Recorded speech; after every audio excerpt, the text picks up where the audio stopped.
반갑습니다. 강성대입니다. 한 주도 잘 지내셨습니까? 네. 예. 지난번에 이어서 오늘 기도의 삶에 관한 말씀을 함께 나누도록 하겠습니다.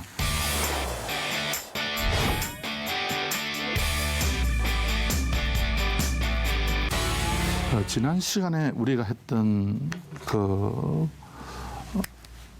구원의 서정, 구원은 어떻게 이루어지는 것인가? 하나님의 보이지 않는 절대적인 영역에 있는 그와 같은 결정이 세상에서는 이게 삼위 하나님의 사역이니까 세 가지로 나타난다 하는 말씀을 드렸습니다. 그래서 우리 하나님 아버지는 우리를 부르시고 성자 예수님은 우리를 의롭다 하시고 성령 하나님은 우리를 영화롭게. 영화롭다 했습니다. 보통 사람들은요, 우리 하나님께서 불러주시고 우리가 교회에 들어가게 되면 그저 구원이 다 완성된 것으로 그렇게 생각을 합니다. 우리가 구원을 우리가 받았지만 그럼에도 불구하고 우리가 달려갈 길이 있기 때문에 그 달려갈 길에 있어서 성령 하나님께서 우리를 영화롭게 하시는 모닥불을 피워서 캠파이어 불을 피워서 우리로 하여금 그 불길을 느끼게 하고 그래서 우리의 얼굴을 따뜻하게 만들고 우리 얼굴에 화색에 돌게 하는 그런 성령 하나님의 사역, 즉 면류관. 그것을 파르라 그렇게 얘기했는데, 그래서 교회 성도들 보면 그 얼굴이 여러분들처럼 붉고 기쁨이 나타나고 문제가 있고 절망이 있어도 그럼에도 불구하고 나는 이겨낼 수 있다는 어떤 그 오묘한 그 확신에 가득 찬 그런 어떤 삶의 모습을 보게 됩니다. 그것이 영화롭다 하심 성령의 사역이에요.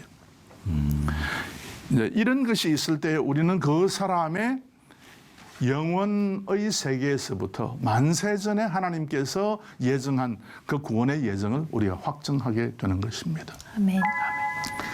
여러분이 그런 구원의 확정이 있는 것을 볼 때 저도 대단히 기뻐합니다. 오늘 여기 이어서 이제 그렇다면 성령 하나님이 영화롭게 하심이라 그랬는데 그것은 그러면은 직접 우리의 그 신앙의 생활 가운데 어떤 것하고 연결이 되는가 하는 것에 대해서 말씀을 우리가 함께 나누도록 하겠는데요.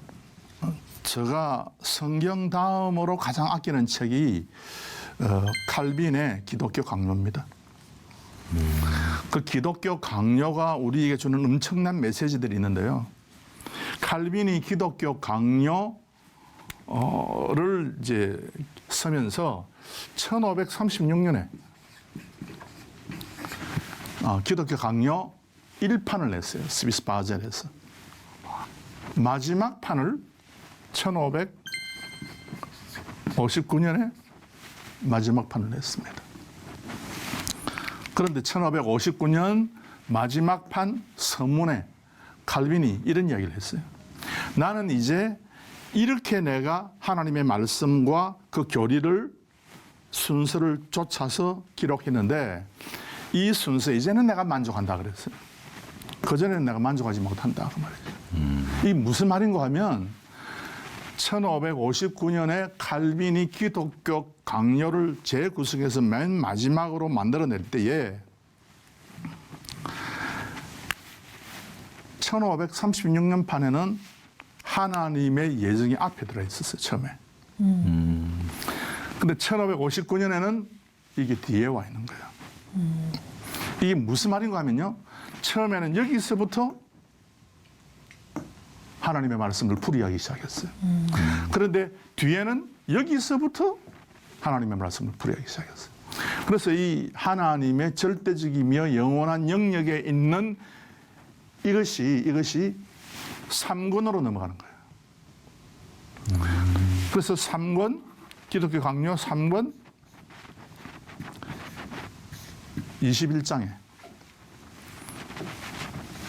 칼빈이 하나님의 예정, 관한 말씀을 하고 있는데 그 앞에 3권 20장에 무엇에 대해서 이야기하고 있는가 하면 기도에 대해서 이야기하고 있습니다. 즉 어떤 성도가 기도가 없으면 그 사람에 대해서는 아예 선택과 예정에 대해서 논할 수가 없다 그 말이에요. 그 사람이 보니까 성령의 영화롭게 하심에 따라서 기도가 있구나. 그러면 그 사람의 예정에 대해서 이야기할 수 있는 것이지, 이 예정을 처음부터 끌어당겨 와가지고 너 예정됐냐 안 됐냐 이런 식으로 우리가 하나님의 말씀을 공부하게 되고 이해하게 되면 전혀 하나님의 말씀을 이해하지 못하는 그런 결과를 가져오게 된다는 겁니다. 그래서 이제 이 기도, 성도의 삶에 있어서 반드시 나타나는, 성령의 발어가 있으면 성령 하나님께서 우리의 심령 속에 마음 속에 들어오시면 반드시 우리에게 불길이 생기고, 불길이 생김에 따라서 기도가 나타나는데, 그 기도를 일반적으로 우리가 잘 알고 있는 말씀, 내 집은 만민이 뭐하는 집이라? 기도하는 집이라고 그랬잖아요. 기도를 일반적으로 팔랄이라 그렇게 이야기합니다. 팔랄. 그럼 팔랄이 뭐냐? 뭐 우리 한글 성경에 기도한다, 뭐 기도하라, 뭐 이렇게 이제 번역이 되는데, 이것은 그 뜻이 to make even by rolling. 롤링 있잖아요. 롤러, 아스팔트 공사할 때에 아주 바퀴 큰 거 2개, 쇠바퀴로 굴리는 거, 그래서 편편하게 만드는 게 있지 않습니까? 밀대를 가지고 편편하게 만드는 거예요. 기도라고 하는 것은. 내가 지금 여기 있고, 나의 기도의 목적이 여기 있는데, 내가 기도하면서 내 목적이 혹은 나의 기도에 어떤 요구가 혹은 어떤 하나님의 뜻이 이루어지도록 하기 위해서 우리가 기도를 하면, 기도를 한다는 것은 밀대를 가지고 밀어가는 작업이다. 편편하도록. 그래서 어머니들이 칼국수 할 때 방망이를 가지고, 롤러 가지고 밀가루 반죽을 밀잖아요. 그럼 이게 반죽이 쭉쭉쭉 밀려서 편편하게 되잖아요. 그래서 우리의 기도도 마찬가지로 우리의 어머니들이 방망이를 가지고 밀대 삼아 이 덩어리를 제대로 펴는 것처럼 그렇게 우리도 이제 펴 올라가야 된다는 것이죠. 그러니까 차곡차곡이 하나다는 뜻도 있고 되게 예. 단단하게 이렇게 간다는 뜻도 있는 거죠. 목사님. 그래서 이거는 길을 만드는 거예요. 기도라고 하는 그럼 것은. 혹시 울퉁불퉁한 길을 평평하게 한다는 느낌도 있나요? 예, 울퉁불퉁한 것을 편편하게 to make even이에요. 우리의 삶을 평탄하게 굴곡된 삶을 이렇게. 이렇게 그래서 기도로. 융프라우요, 융프라우 요,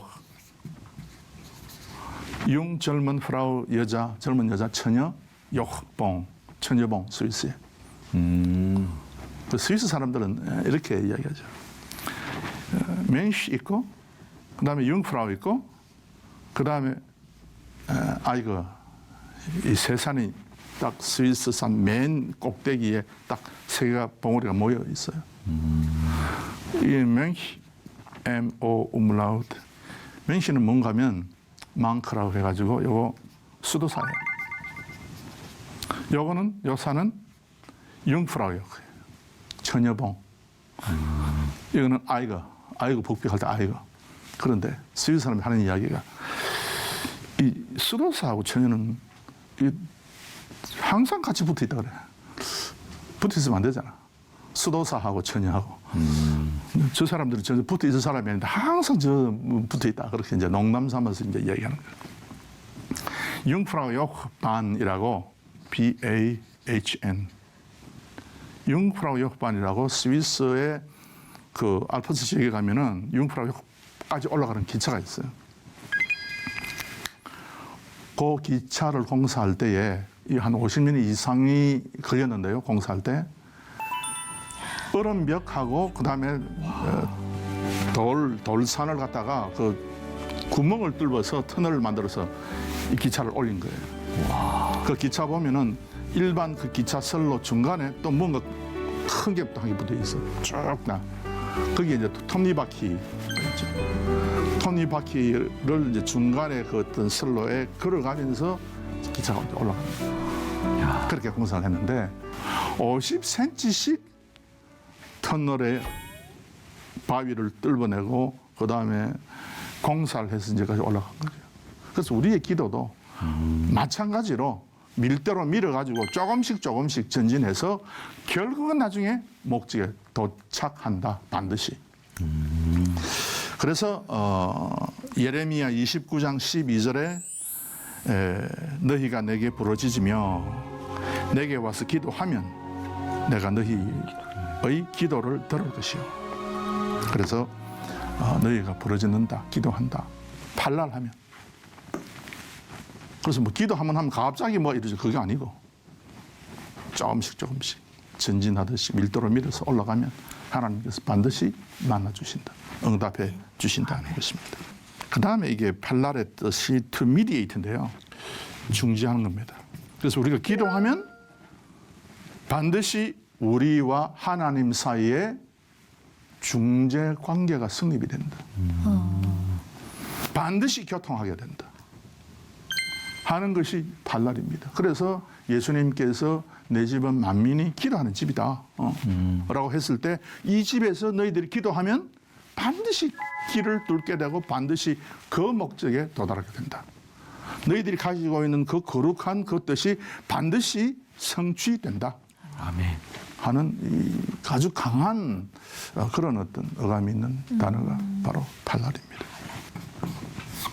카라라고 하는 기도가 있습니다. 시편 91편 15절 말씀에 저가 내게 간구하리니 할 때 카라하리니 이래 있어요. 그래서 이 카라는 이제 뭔가 하면 처음에 이제 나오는 뜻이 to call 부른다, to shout 고함친다 하는 그런 뜻입니다. 카라. 이게 이제 시편 91편 15절 등등에 나오는 카라 부르짖는다. 우리가 하나님에 대해서 하나님을 향해서 우리가 부르짖고 우리가 고함칠 때에 이걸 갖다 카라라 그러는데요. 그러면 그거 뭐 하는 것인데? 그게 카라 하면 그게 뭐 하는 것인데? 카라 하면은 성경에서 이야기할 때 to meet, to encounter. 가라 하면 반드시 만난다. 가라 했는데 전혀 아무것도 없이 그냥 허공의 메아리처럼 사라지고 없는 그런 기도는 없는 것이다. 기도하면 반드시 하나님이 만나주신다. 그래서 히브리어에 가라. 저 백성이 가라 하네. 그러면 나는 반드시 찾아가리라. 그다음 세 번째 이 가라의 의미가 to happen이에요. 발생한다.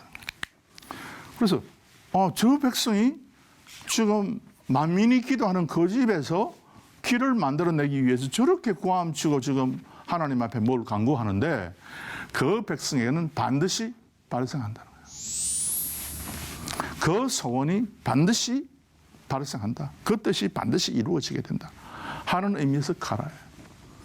그래서 우리가 이야기하는 그 기도, 기도 한들 뭐 하겠냐, 소리가 하늘에 메아리쳐 울려도 하나님께서 듣는 둥 마는 둥 하나님께서 진짜 계시냐 듣고 계시냐 등등 그런 어떤 의심이 있을 수 있는데 히브리에서 이야기할 때는 가라 하면 요 가라는 그냥 없어지는 것이 아니라 반드시 하나님께서 찾아와 만나주시고 그 다음에 반드시 발생하는 것이다.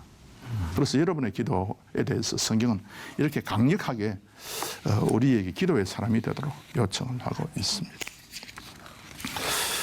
그 다음에 이 다라쉬라고 하는 게 있는데요. 지금 제가 적는 이 히브리 문자는 여러분 모르셔도 괜찮아요. 그냥 모르는 사람 넘어가면 돼요. 여러분께서 들리는 이야기만 들으시면 돼요. 네. 다라시. 따라서 한번 해봅시다. 다라시. 다라시. 다라시가 역시 간구하다, 기도하다 하는 그런 어떤 뜻인데요. 이 다라시라고 기록된 그 기도하다, 부르짖다라고 하는 그 단어에 다라시라고 이제 기록된 이게 이제 다라시는 뭔가 하면 to trash예요. 곡식의 껍질을 제거하는 거. 다라시가. 이게 무슨 말인가 하면은 우리가 껍질을 제거하는 그 농기구를 가지고 한번 딱 때리면 껍질이 완전히 다 제거해. 갑자기 도리깨질. 도리깨질. 예, 도리깨질. 아, 그래요? 도리깨질. 도리깨질. 이 도리깨질을 하는 것을 다라시라고 해요.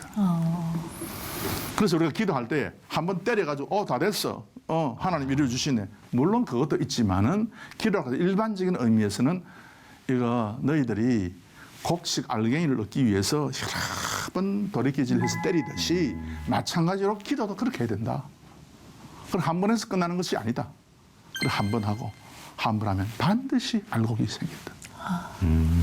그런 의미에서 너희들이 역시 다라시하라. 그래서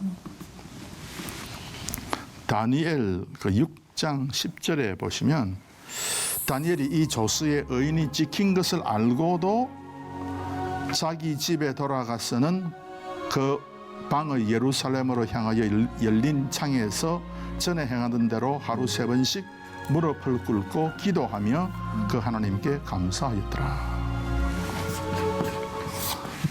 찰나. 좋은 말입니다. 찰나. 찰나. 예. 우리 한국말에 찰나가 많이 달라요. 아, 그래요? 그 발음을 보니 찰나요. 그 찰나는 뭔가 하면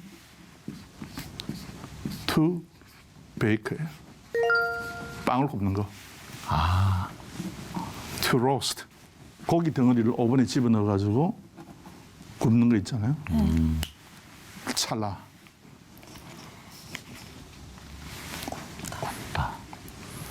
그래서 다니엘의 기도는 어떤 기도냐? 빵을 오븐에 집어넣고 제빵사가 스위치를 틀어서 시간이 되어서 그걸 꺼내듯이 우리 하나님께서 빵을 완성하기까지 기도하는 거예요. 우리가 기도하면은 하나님께서 우리의 기도에 째깍거리는 그 시간에 맞춰서 빵을 구워내시는 거예요. 우리 하나님께서는. 그래서 다니엘이 그냥 뭐 자기 집에 가서 예루살렘을 향해서 문을 열어놓고 하나님 기도합니다. 뭐 막무가내로 한 것이 아니고 반드시 짝깍거리는 그 오븐의 그 시계 그것이 흘러가면 반드시 빵이 굽혀서 나오듯이 다니엘이 그렇게 기도했다. 그런 심정으로. 그래서 여러분이 기도할 때에 하나님께서는 반드시 여러분의 그 기도의 소원의 그 덩어리가 짝깍거리면서 반드시 오븐에서 잘 구워져서 나오는 그때가 있다. 아멘. 그런 어떤 의미에서 하나님께서 바벨론 제국을 세우시고 또 무너뜨리시고 하나님께서 이 역사를 주관해 가시는 그것을 다니엘이 발견한 것. 무엇에 기인해서 이 찰나라고 하는 찰나의 기도. 이 다니엘의 기도가 그와 같은 결과를 갖게 한 것입니다. 그 다음에 이 찰나의 뜻은 to burn incense. 향을 태우다. 향을 피워서 올리는 거. 그래서 우리가 기도는 뭔가 하면 그래서 오븐에 불을 떼는 작업이죠. 그래서 우리가 기도하고 할 때에 반드시 오븐에 열이 들어가게 되고 이 열에 의해서 빵이 구워지고 고기가 구워지는 그것이다. 그래서 우리가 기도하지 않으면 오븐에 열기가 들어가지 않는다. 그것이 절대로 성사되지 않는다.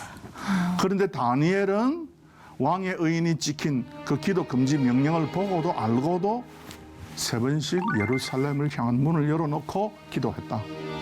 이거 지금 오븐에 불을 피우는 것이구나. 우리 불고기 할 때, 우리 한국 선배 불고기 할 때 그 남자들이 야외 가서 그 나무에다가 그 불을 일으키고 하는 거 있지 않습니까? 네. 그런 어떤 작업들을 이 다니엘이 이제 하면서 결국은 그 다니엘의 기도가 찰나의 기도였다. 반드시 빵을 구원하는 그것을 성경이 우리에게 이야기하고 있습니다. 지금 말씀하고 계신 게 어떤 기도의 방식인가요? 아니면 기도의 종류인가요, 목사님? 기도의 방식, 기도의 종류. 종류 두 개 다. 기도라고 하는 단어가 가지고 있는 가장 근본적인 의미. 그래서 이거 뭐 엎드려 하든지 뭐 서서 하든지 뭐 그냥 이건 앉아서 하든지 누워서 하든지 간에 그거는 관계없이 이런 어떤 의미를 가지고 너희들이 기도해라 하는 뜻이죠. 저희는 한국어로 성경을 보니까 여기 나오는 진짜 뭐 간구하는 거 그리고 뭐 부르짖는 거 이런 단어만 계속 보다가 정말 부르짖는다는 게 더 깊은 의미가 뭔지는 몰랐는데 영어로 또 이렇게 히브리어로 풀어주시니까 진짜 완전 가깝게 확 와닿네요. 네. 그래서 이제 우리는 기도가 이런 어떤 의미가 있다는 네. 의미구나. 간단하게 이제 실제적. 하난. 미안합니다. 따라서 한번 읽어봅시다. 하난. 하난. 하난, 이 하나인데 이 하난의 기도는 무엇이냐? 만일 주의 백성 이스라엘이 주께 범죄하여 적국 앞에 패하게 되므로 주께로 돌아와서 주의 이름을 인정하고 이 전에서 주께 빌며 간구하거든. 열왕기상 8장 33절. 간구하면 하난하거든. 하난. 이 하난이 뭔가? 간구한다. 저 사람이 지금 주께 기도한다. 주님 뭐 하고 뭐 부르짖는다. 그게 있지만 이 하나는요. To be inclined toward. 마음이 그쪽으로 향하는 거야. 그래서 기도라고 하는 것은 마음이 그 하나님에게로 내가 나가는 거예요. 하나님도 우리에게 마음이 향하는 건가요, 그럼? 역시 하나님께서 우리에게 그런 마음을 주시기 때문에 역시 우리가 우리의 마음이 하나님에게로 돌아가는 것이죠. To feel desire. 소원이 생기는 거야. 마음이 생기는 거지. 이 아이, 이 우리 집 아들이, 우리 집 딸이 너무 잘 되겠네. 쟤는 진짜 참 세상에 도움이 되는 하나님을 잘 섬기는 애가 될 거야. 내 마음이 그쪽으로 향하는 거야. 기도가. 그래서 이거 이제 기도의 응답의 징조가 하나이죠. 어쩐지 오늘 계약이 너무 잘 될 것 같아. 어쩐지 내가 오늘은 좀 돈을 엄청 내가 많이 벌 것 같아. 하는 도무지 이해 안 되는, 설명할 수 없는, 그럼에도 불구하고 내 마음속에 강하게 내려오는 그런 어떤 생각들, 마음이 끌리는 것, 이 하나님 기도에 있는 거예요. 그래서 이런 어떤 기도의 깊은 내용들이 있기 때문에 여러분께서 이제 우리가 구원의 완성을 향해서 나아가는 그런 어떤 성도의 다른 박질을 함에 있어서 얼굴에 성령 하나님께 주시는 그 파알, 영화로운 그런 게 있어야 되는데 그와 같은 영화의 일종으로서 기도의 삶에 여러분께서 승리하는 우리 모든 성도님들 되시기를 바랍니다. 감사합니다. 아멘.